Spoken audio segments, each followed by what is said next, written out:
It was supposed to be a calm visit, a mother checking on her only son. But that night, I learned just how far blood can turn cold.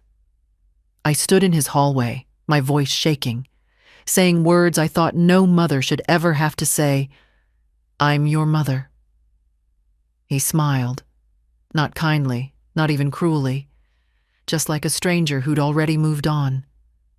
That smile changed everything. He didn't know what was waiting for him after sunset. You won't believe what happened that night. Well, I'm glad you're here. If you're watching this, please like the video, subscribe, tell me from where you're watching, and drop a heart if you liked the story. It started with something small, the kind of disagreement that usually ends with a sigh and a cup of tea. But this time, it didn't. The evening was heavy, the air thick with words that had been waiting too long to be said. I stood in the middle of his hallway, my coat still on, my hands trembling. My voice cracked as I said it, the only thing left that could remind him who I was. "I'm your mother."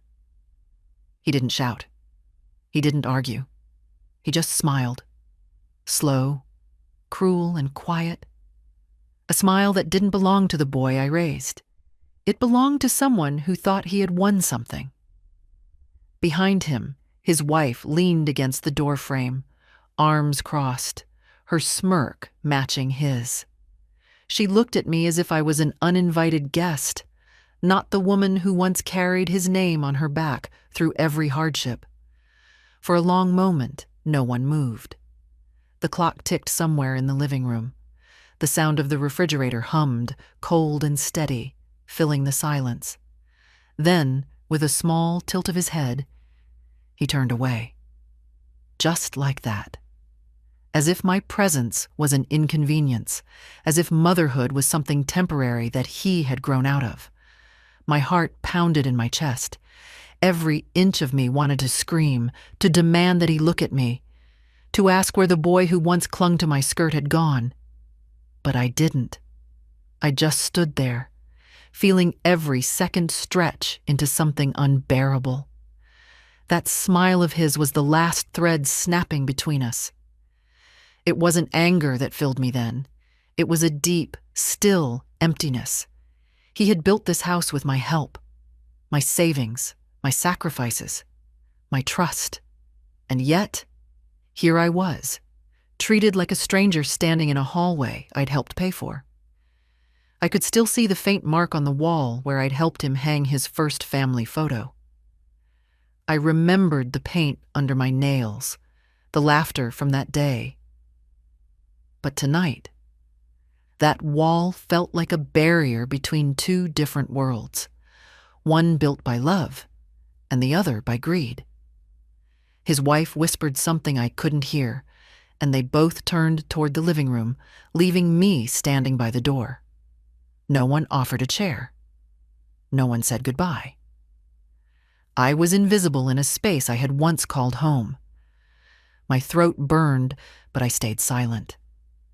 I had already said the only thing that mattered, and it had meant nothing. When I stepped outside, the night air hit me like a slap. The door closed behind me, and the sound echoed longer than it should have. I looked back once, through the window, and there he was, still smiling, sipping from a glass, comfortable in his defiance. That smile would haunt me for a long time. Walking away from that house, I didn't feel like a mother anymore. I felt like someone who had been replaced, erased even, by the very person I had created. Every step down that street felt heavier than the last. But something in me began to shift. His words didn't break me. His smile didn't destroy me. They simply ended one chapter and started another. Because that night, standing outside his house, I realized something powerful.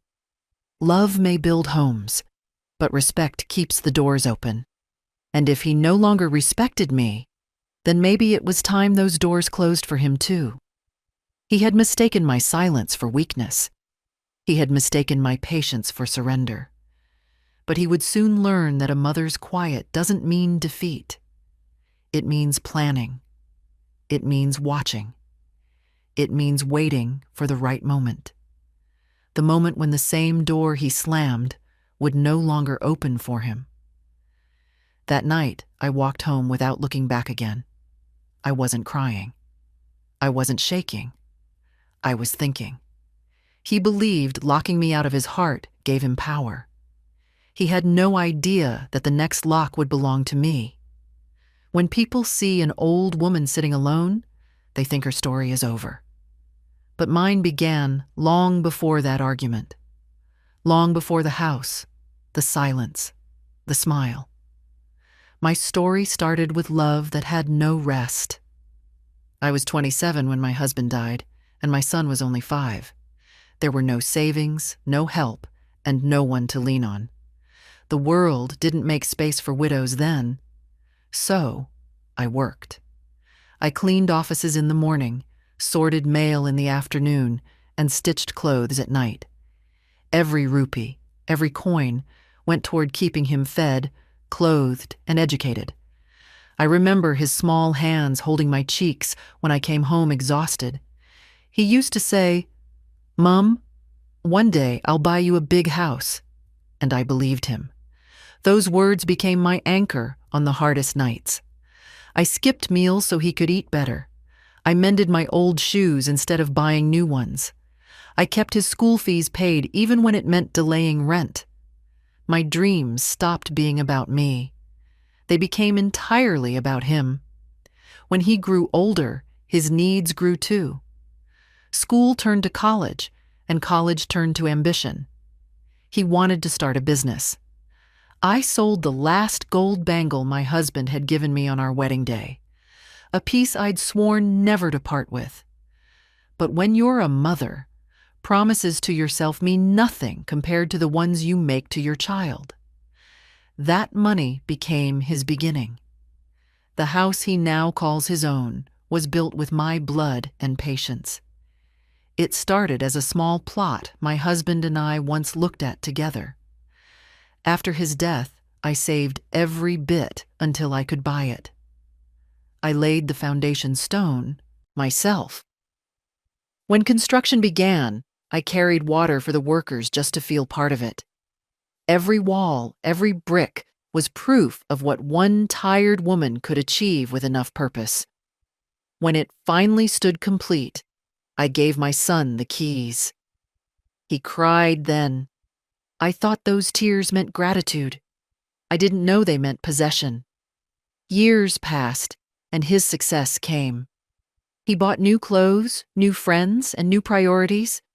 The small boy who promised to buy me a big house forgot who made it possible for him to dream.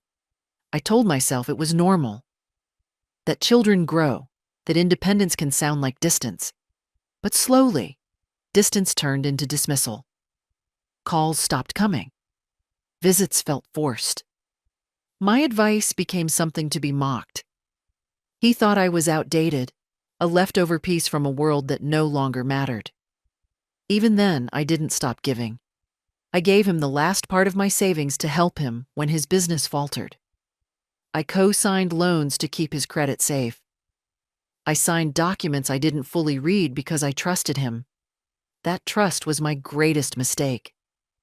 The same papers I signed out of love became the proof he used to forget me. Sometimes I'd sit alone in my small kitchen and think of my husband. I used to wonder what he'd say if he saw how far our son had gone. Not in success, but in pride. The man we raised was no longer ours. He belonged to his own comfort now. People often say motherhood is unconditional, but they never talk about what happens when that condition is respect. When the one you raised no longer sees you as human. It's a quiet death, one that doesn't come with funerals or flowers. It comes with indifference. When I stood in his house that evening, I wasn't looking at my child anymore. I was looking at the product of years of sacrifice twisted into entitlement. I thought of the nights I spent sewing under a dim bulb just so he could have what other children had. I thought of the times I defended him when neighbors judged his choices. I thought of every tear I had swallowed for his sake. And now, all of that stood before me, dressed in arrogance, smiling like a stranger. That night, walking away from him, I carried every memory, not as pain, but as proof. Proof that I had done my part. Proof that I had nothing left to lose. The world might have called him successful, but to me, success without gratitude is failure in disguise. He didn't just break my heart that night. He broke the illusion that love alone can raise good people. Sometimes, love raises the ungrateful too. And once you see that truth, you stop trying to fix them. You start fixing your peace instead. At first, it seemed harmless, just the usual distance that comes when children grow busy with their own lives. Fewer phone calls, shorter visits, the occasional forgotten message. I told myself not to take it personally. I told myself that maybe he was working hard, that maybe he was tired. Every mother learns to excuse the silence of her children. It's a habit born from love. But love, I learned, can make you blind to slow cruelty. The change started small. He used to visit every Sunday. Then it became every other Sunday. Soon it was once a month, and after that, only when he needed something signed or borrowed. His wife would answer my calls with polite words and empty tone. He's busy. He'll call later. We're just out. Later never came. They moved to the new house I helped pay for, and I began to feel like a guest in a life I once built. The housewarming party was the first real sign. They hadn't invited me until the very last minute, almost as if they'd forgotten. I arrived with a small cake, one I had baked myself, and saw the surprise on their faces. Not joy, not warmth, just discomfort. My son smiled for the sake of guests. His wife hugged me for appearance, and they both spent the rest of the evening pretending I wasn't there. I sat in the corner, listening to laughter that didn't include me. After that, things changed quickly. My advice was unwelcome. My presence was inconvenient. If I asked questions, I was interfering. If I stayed quiet, I was distant. The line between love and rejection grew thinner with every passing day. I stopped being mum and became her. When his wife spoke about me, she said it like my name was a problem to be solved. Then came the excuses. Subtle ones first. We'll come next weekend. We're traveling. We're renovating the house. I stopped expecting anything after a while. I spent birthdays alone, made dinner for one, and still wrapped small gifts out of habit just to leave them on the shelf. Every mother keeps a corner of hope hidden somewhere, even when she knows better. The worst part wasn't his distance. It was the way he made it sound noble. He called it independence. He said he needed space, as if cutting your mother out was part of growing up, as if love was something that expired. I used to think independence meant standing on your own feet, not standing on someone else's neck to prove it. There were moments when I tried to reach him gently. I'd send short messages asking how he was, reminders to eat well, to rest, to call when he could. Most were left unread. When he did reply, it was brief, cold, efficient, the kind of tone people use at work, not at home. Once he even said, "Mom, you need to stop worrying. I'm not a child." That was when I realized he no longer saw me as a mother. He saw me as a burden dressed in love. The final crack came when I went to visit unannounced. It wasn't to pry. It was because I hadn't heard from him in 2 months. I stood at his doorstep with a small bag of food and a cardigan I'd knitted for winter. He opened the door, and in his eyes I saw no surprise, no joy, just irritation. Behind him, his wife looked at me like I had ruined their evening. They didn't invite me in right away. For a moment, I thought maybe they wouldn't at all. When I finally stepped inside, everything looked different. Not the house itself, but the energy. My photos were gone from the walls. The family portrait I had framed was replaced with one that didn't include me. Even the mug I'd gifted him years ago was gone from the kitchen. I stood there, feeling like a ghost in a place that was supposed to be mine too. He told me later that evening that I needed to let go, that I had done enough. But those words didn't sound like gratitude. They sounded like dismissal, like an eviction notice written in politeness. That's when I realized what had truly changed. He didn't just want independence. He wanted separation. From responsibility, from memory, from me. And that's when I stopped seeing myself as the victim. Rejection, I learned, can be disguised as maturity. But no matter how much they pretend to grow, some children never outgrow their greed. That night at his house felt like a funeral for everything I had built. The lights were dim, the air heavy with unspoken words. I sat on the edge of the couch, my handbag clutched tight on my lap. My son stood across from me, tall, confident, and cold. There was no trace of the boy who once ran into my arms after school. Instead, I was looking at a man who spoke to me like I was a problem he didn't have time to solve. When I asked what had happened to us, his face didn't even soften. His voice was calm, steady, and final. He said I had made my choices, that he and his wife deserved to live freely without old attachments pulling them down. He said it like he was reading a line from a script he'd prepared.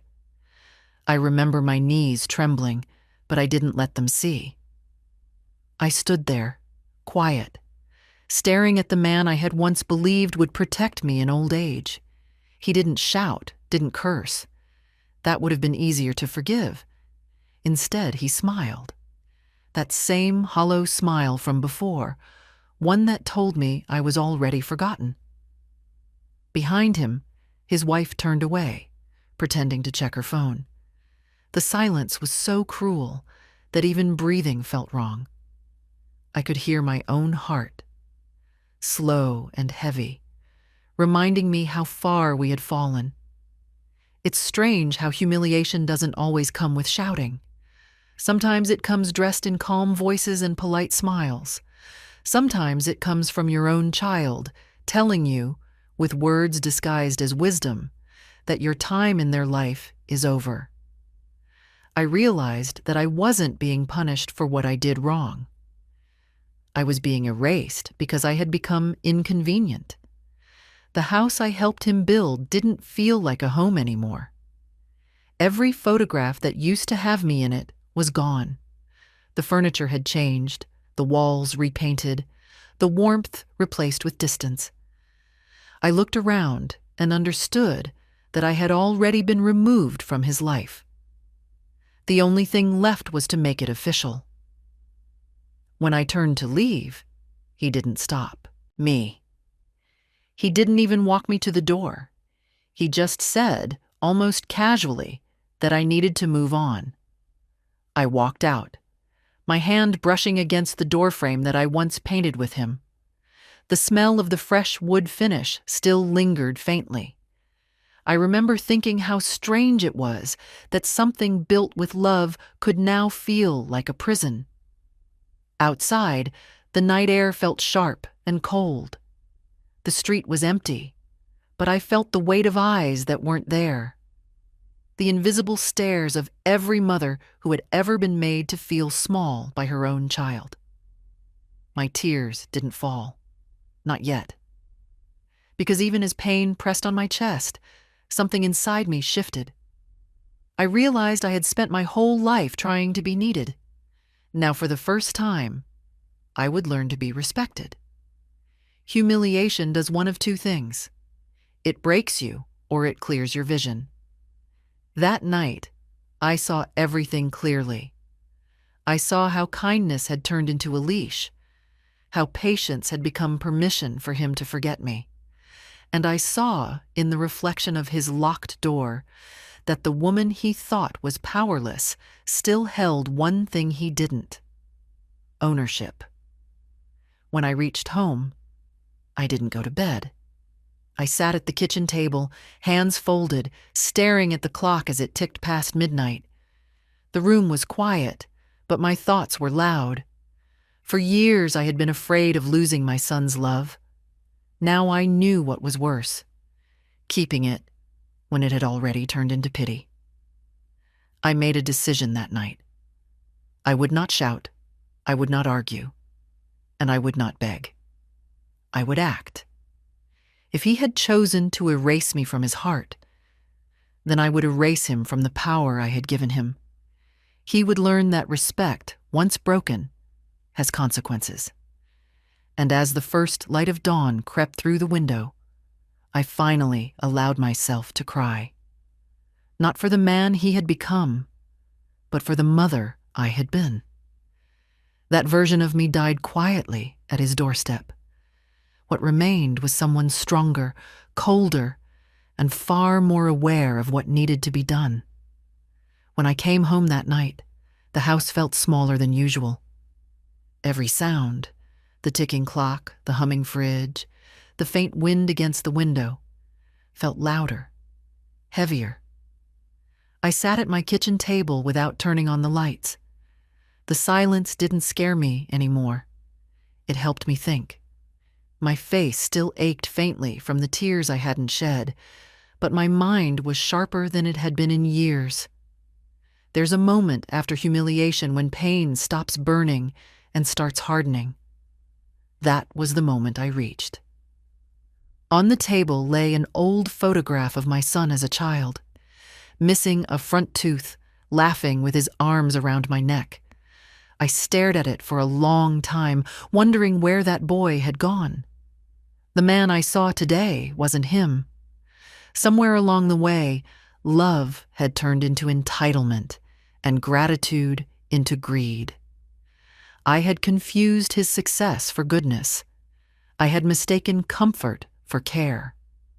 That realization didn't make me angry. It made me awake. I stood up and walked to the cupboard, where I kept my important papers, the ones people forget about until they're needed. I took out a brown folder, worn at the corners, thick with folded documents. My hands didn't shake. Inside were the property deeds, loan forms, and bank records from years ago. His name was on some of them, yes, but mine was on every page that mattered. My husband's signature was on the oldest ones, a silent witness to the life we had built. That house, that business, that bank account. They all began with me. I flipped through each document carefully. The house he lived in, the one he claimed as his own, was still legally shared with me. I still held part ownership, the one detail he had either ignored or never understood. I also found copies of the loan documents I had co-signed to help him years ago. That signature, my name, had power. The kind of power he had forgotten existed. I made myself a cup of tea, sat back down, and thought of my options. I could shout. I could go back tomorrow and demand respect. But what would that prove? He would only twist it into another reason to call me dramatic, controlling, or old-fashioned. No, shouting had never fixed anything. Quiet action had. My husband used to say that people reveal their true character not by how they speak, but by what they think you won't do. My son thought I would do nothing. At dawn, the sky began to lighten outside. I picked up the phone and dialed a number I hadn't used in years. My old solicitor. He was the same man who had helped us when my husband died. the one who knew every detail of our estate. When he answered, his voice was older but still steady. I told him simply, "I need to review some documents." He didn't ask questions, just said he'd come by that morning. Before hanging up, I looked once more at the photograph on the table. I didn't feel hate. I felt something cleaner, colder, a sense of balance returning. I had been kind for too long, thinking love meant accepting everything. But love without respect is servitude. That's what I had become without realizing it. A servant to guilt, to memories, to motherhood. That night, I stopped being that woman. By the time the sun rose, I had everything ready. The deeds, the account numbers, the proof. I even made a list of things to transfer and names to remove. It wasn't revenge. It was correction. I had allowed my child to forget boundaries, and it was my job to remind him. The first bird sang outside just as I closed the folder. My tea had gone cold, but I felt a calm warmth inside me. The world outside looked peaceful, unaware that my life had just changed direction. I didn't know what would happen next, but I knew one thing for certain. The next move would be mine, and it would be silent. By morning, the decision was already made. I had spent too many nights waiting for apologies that never came. This time, I wanted results, not remorse. The sky outside was still gray, the world half asleep when my solicitor arrived. He walked into the house with a quiet understanding. He didn't ask why. He just knew. Some faces carry stories without needing to tell them. We sat at the table where I had spent countless mornings serving breakfast to my son when he was little. Now, the same table would serve as the place where I took back control of my life. I slid the folder across. He opened it, looked through the pages, and paused when he saw the property deed. My name, bold and untouched, printed beside my late husband's. My son's, smaller, added later, a name that could be removed with one motion. We went through every page. The joint accounts, the co-signed business loans, the documents that made him feel powerful, but still tethered to me by law. The solicitor looked up and said, "You have every right to reclaim." I didn't nod. I already knew. For years I had acted like a guest in my own life. Now I was becoming the owner again. I instructed him to begin proceedings, reclaim full ownership of the house, withdraw from all financial agreements, freeze any joint access that could still harm me. I also asked him to send a polite but firm notice to my son's business partners, clarifying that I would no longer be responsible for any pending debts. The solicitor hesitated for a moment, asking if I was certain. I looked straight at him and said, "Completely." After he left, I made 2 more calls. The first was to the bank, a request to revoke all authorizations under my name, except for my own account. The manager recognized my voice. I'd been a loyal client for decades. He didn't ask questions, only confirmed the process. The second call was harder. It was to my insurance company, the one where my son was listed as my emergency contact. I asked for his name to be removed. That silence on the line afterwards was long, the kind of silence that recognizes finality. Each call made me feel lighter, though the air in the room stayed thick. It wasn't revenge I felt. It was relief. For the first time in years, I wasn't acting out of love or guilt. I was acting out of reason. My husband had always handled the paperwork. After his death, I handled the emotions. Now I was handling both. By midday, the documents were in motion. My solicitor would submit everything to the court by evening. I sat in my living room and looked around, at the old curtains, the faded couch, the quiet house that had carried every version of my life. It wasn't grand, but it was mine. My son had forgotten that the world he stood on was built from the sacrifices of someone he now dismissed. He had mistaken kindness for weakness. That mistake would cost him more than he could ever repay. Later that afternoon, I took a walk to the park. It was the same park where I had once pushed him on a swing, where I used to bring him snacks after school. The air smelled of damp earth and cut grass.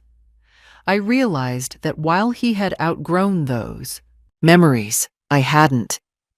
Not because I was stuck in the past, but because those memories reminded me who I used to be before fear took over. I returned home with a strange calmness. The paperwork would do what my voice no longer could. He wouldn't listen to my words, but he would read the letters that arrived under his name. Legal, binding, final. That was how you speak to those who confuse authority with arrogance.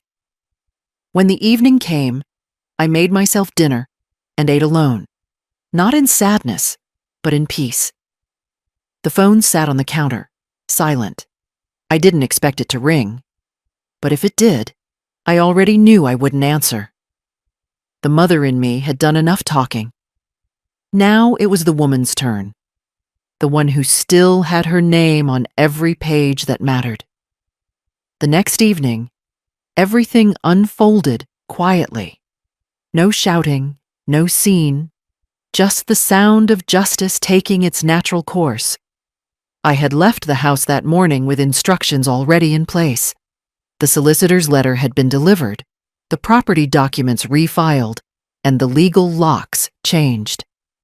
By nightfall, the papers had been processed, and the house my son claimed as his own was now mine again in every legal sense. That evening, he returned home around 7.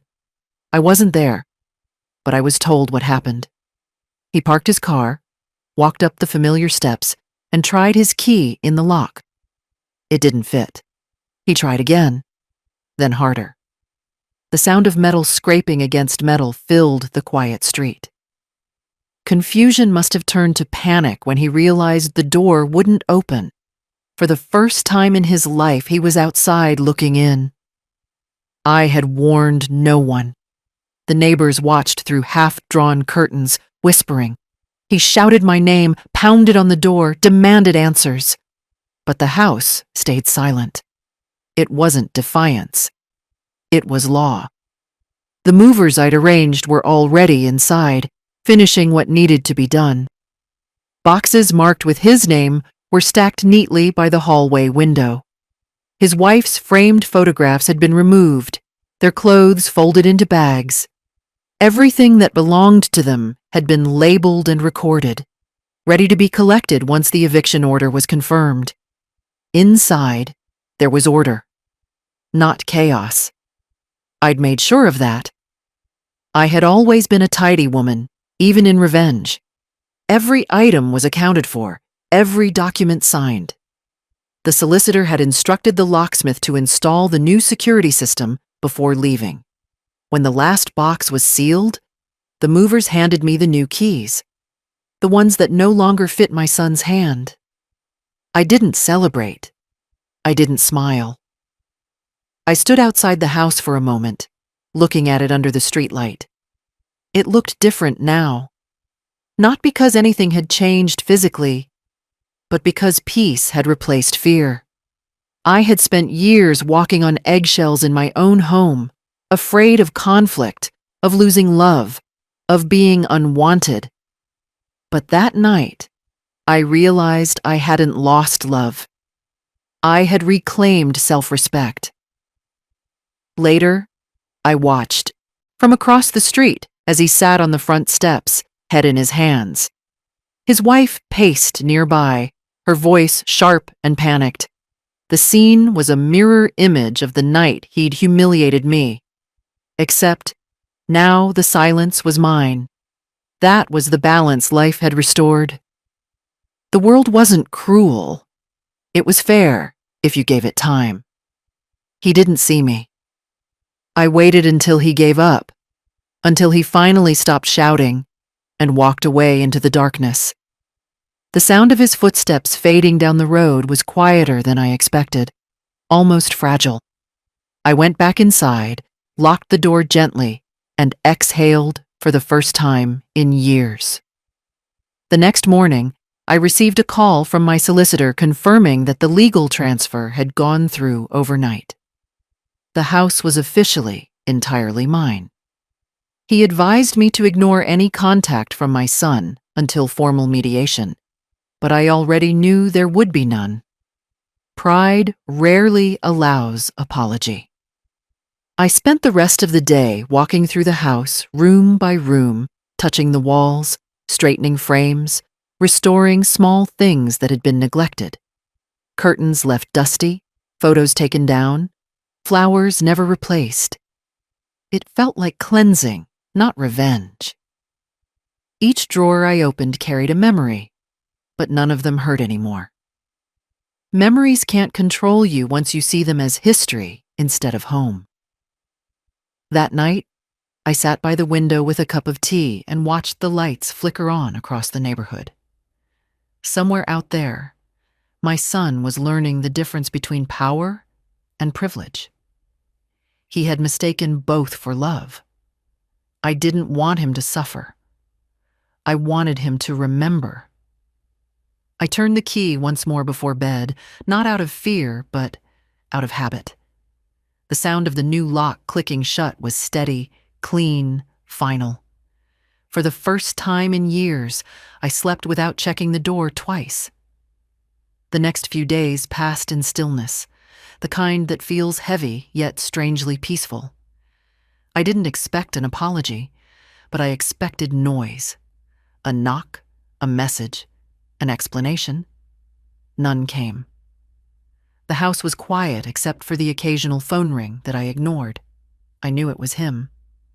Pride doesn't apologize quickly, especially when it's been fed for years. I let the silence do the talking. By the third day, a letter arrived. No name on the envelope, no handwriting I recognized at first. Inside, a short note. Just 2 lines. I'm sorry. I didn't mean it. Can we talk? No signature, but I didn't need one. I folded it neatly and placed it inside the drawer with the old family photographs. I didn't want to throw it away, but I also didn't want to answer it. Words come cheap when consequences are already paid. The neighbors had started whispering. Some thought I had gone too far. Others said I had finally done what every parent is too afraid to do: stand up to their own child. I didn't explain myself to anyone. People love drama, not truth. Let them guess. I'd lived too long trying to defend my choices. Now, the only person I owed peace to was myself. My son had always thought of me as someone soft, the mother who would never say no, who would forgive before he even asked.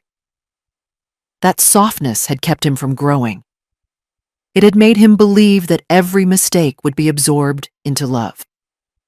I realized now that unconditional love doesn't mean endless permission. Love without limits turns into power for the wrong person. I had spent years covering his wrongs with patience. This time, I covered them with paper. Days later, I heard through a friend that his wife had left. She couldn't handle the stress or the humiliation. They had moved in temporarily with one of her relatives. My son had lost everything in 1 week. Not because I took it from him, but because he built it on disrespect. I didn't feel triumph. I felt balance. One evening, I sat outside the house, watching the sunset through the same windows I once watched him play under. The air was still, the colors soft. I thought of how life changes, how children become strangers, and mothers become memories in their own children's stories. But I wasn't sad. I had been brave enough to draw a line where love had turned into abuse. That was something many parents never manage to do. I remembered the night he smiled when I said, "I'm your mother." That smile had haunted me, not because of what it meant, but because of what it revealed. He wasn't smiling at me. He was smiling at the version of me he thought would never fight back. That night, he learned that I wasn't the same woman who once cried quietly at his cruel words. I was someone who had finally remembered her worth. In the days that followed, I started sleeping better. The ache in my chest, that heaviness I had mistaken for love, was gone. The house felt larger, lighter, freer.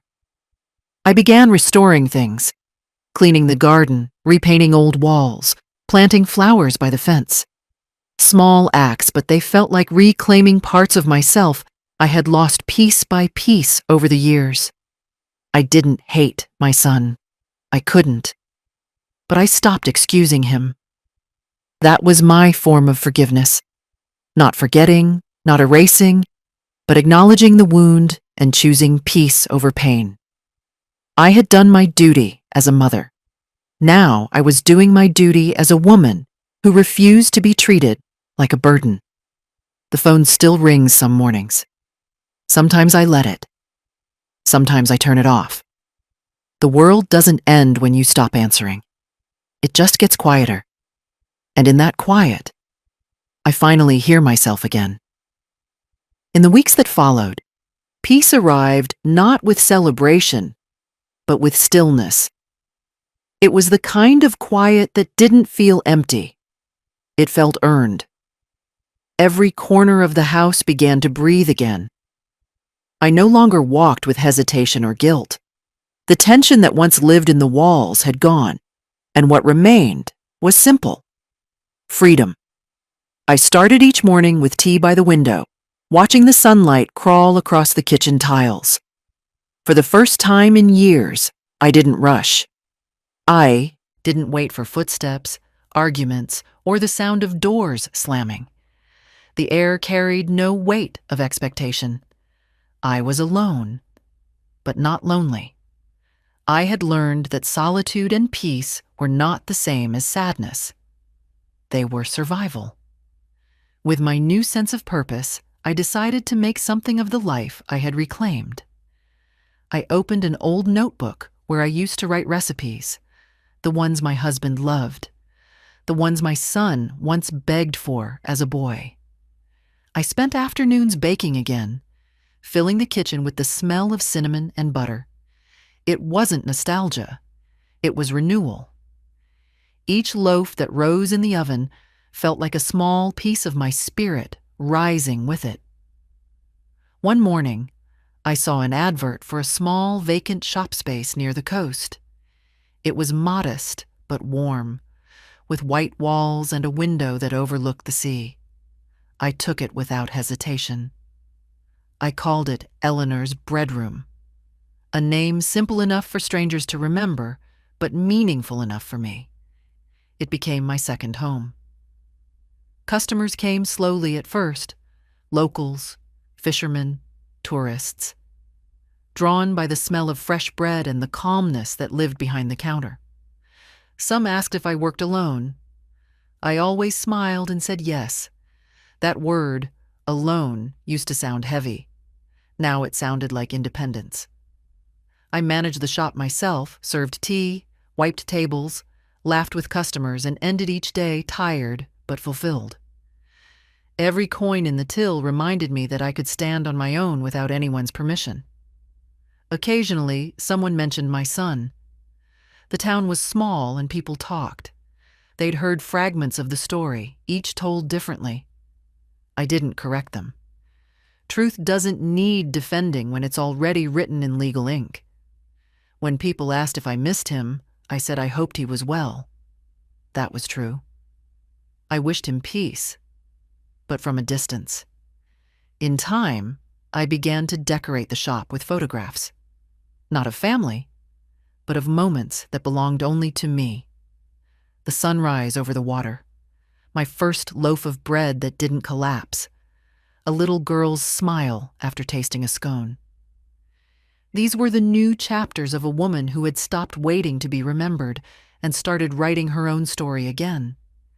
At night, I'd walk home through quiet streets, lock the door, and sit by the window.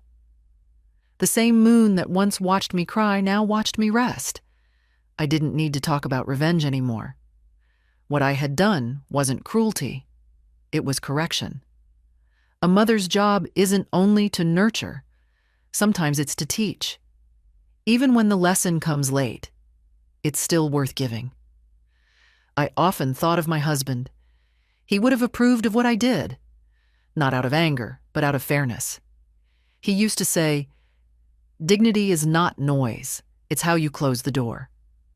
I finally understood. I hadn't slammed the door on my son. I had simply closed it quietly and locked it for peace. Life settled into a rhythm. I grew plants again, filled the house with color, fixed the old fence, and let laughter return where bitterness once lived. Sometimes I caught my reflection in the bakery window and almost didn't recognize the woman looking back. She looked calm, strong, and free. Everything I had forgotten I could be. Peace didn't arrive as forgiveness. It arrived as freedom. And freedom, once tasted, doesn't leave easily. Now, when I look back, I realize that peace doesn't come from forgiveness alone. It comes from finally understanding where to stop. I had spent so many years believing that motherhood meant endless patience, even when it hurt. I thought love was about staying, even when you were being broken by the people you raised. But love isn't about staying. Sometimes it's about letting go without bitterness. I often sit by the bakery window at closing time, watching people pass by. Families, couples, children holding hands. I used to envy them, thinking I'd lost something permanent. But now I see it differently. I didn't lose a son. I simply stopped allowing him to use my love as a shield for his disrespect. There's a difference between loss and release. Loss hurts. Release heals. Every day, I meet strangers who are kinder than blood ever was. They smile. They thank me. They treat me with warmth. Something I once begged for from my own child. That's when it hits me. Family isn't always the people who share your name. It's the people who see your worth without needing to be reminded of it. I used to think I'd die lonely. Now I realize I was only ever lonely when surrounded by ungrateful silence. People sometimes ask if I regret what I did. Locking him out, taking back the house, cutting the cord that had choked me for years. I tell them no. I regret waiting so long to remember who I was. The world teaches women, especially mothers, that we must keep forgiving no matter what. That if we fight back, we become cruel. But there's nothing cruel about protecting your peace. There's nothing wrong with showing that love has limits when it's no longer returned. When my son's name crosses my mind, it doesn't sting anymore. I don't replay the argument or the smile that used to mock me. I think of him as a man still learning that comfort can vanish when you take it for granted, learning that pride feeds hunger but never fills it. Maybe one day he'll understand that what I did wasn't revenge, it was education. Quiet, necessary, final. Sometimes I receive letters addressed to the bakery. Some are from customers, some from people who heard my story and say it gave them courage to stand up for themselves. Mothers, widows, grandmothers, all tired of being told to stay silent. That's when I realize my pain had a purpose. I didn't just free myself. I reminded others that they could too. When I walk home at night, the street is quiet. The moonlight rests on the path, soft and forgiving. I don't look back anymore. The house behind me belongs to someone else now, but my life belongs to me, and that's more than enough. If I could speak directly to anyone watching this, I'd say this: never mistake silence for weakness. The quietest moments often carry the loudest strength. When your love is mocked, when your worth is questioned, don't shout. Act. Not with rage, but with reason. The world will call it revenge. You'll know it as justice. He smiled when I said, "I'm your mother." That night, his door locked from the outside, and mine finally opened from within. If you're watching this, remember, peace is earned, not given. Tell me where you're watching from, and drop a heart if you've ever had to choose peace over pain.